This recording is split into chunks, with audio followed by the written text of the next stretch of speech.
Next, I'm going to discuss signs of suicidal intent. First off, I have to say that suicide is a little difficult to predict.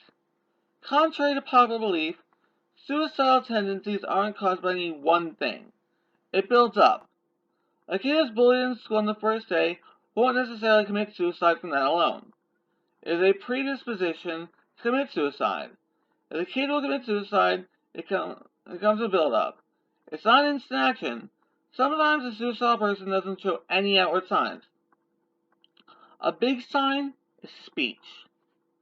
If a person frequently talks about negative things or talks about death, this is an instant red flag. If a person shows physical damage, like cuts on the body parts, the fact that a person can so rarely hurt themselves is a sign that they might wish to do fatal damage. If a person can cut their arms, then slitting their wrists isn't far out of the question. I must say one very important thing that people often think to do with suicide is imminent. You know in the movies when a person has a gun to their head, when there are people surrounding them saying things like, "You have so much to live for, think for someone important. We have you, we love you, don't do it." This actually doesn't help. It isn't always a negative, but sometimes it can actually make it worse. A suicidal person is only thinking about death. Hearing the consequences of their death actually makes them a little more likely to pull the trigger.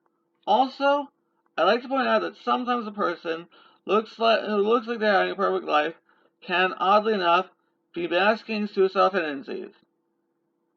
Look where some celebrities have committed suicide, and they seem really happy. Robin Williams comes to mind. Another factor in suicide is mental illness. As I stated, I've been living with bipolar disorder for 13 years. Last year, I voluntarily admitted myself into a mental unit twice. Well, my reason for going there was that I was suicidal. Essentially, I was about to jump off my deck in the back of my house. However, really noticed what I was about to do that I needed help. Many people in that condition don't get the moment of clarity. This term means that you're in the process of screwing up in your life and the realization that your life is screwed up. At that point, you want to make your life better and be a different person from your mistake and learn from your mistakes. I realized my life was out of control and I got the help I needed. So I say to anyone, and I mean anyone, that if you or someone you know or love is on the verge of suicide, please call 1-800-273-8255, which is the United States National Suicide Hotline. Please, suicide is serious. And don't say that suicide is a permanent solution to a temporary problem. To a suicidal person, suicide is the only option because life just isn't worth it to them, and there's no other way to stop the hurt and pain the person is going to end otherwise. Honestly, the only person who can stop the suicidal attempt is the suicidal person to do it for themselves. The best bet is to comment prior to a suicide attempt if they show signs and will not wait for it to escalate. So seriously, I don't want to know any suicide attempts or successes because it's just horrible. So please follow my advice, do some research, get psychiatrists and therapists if any signs show up.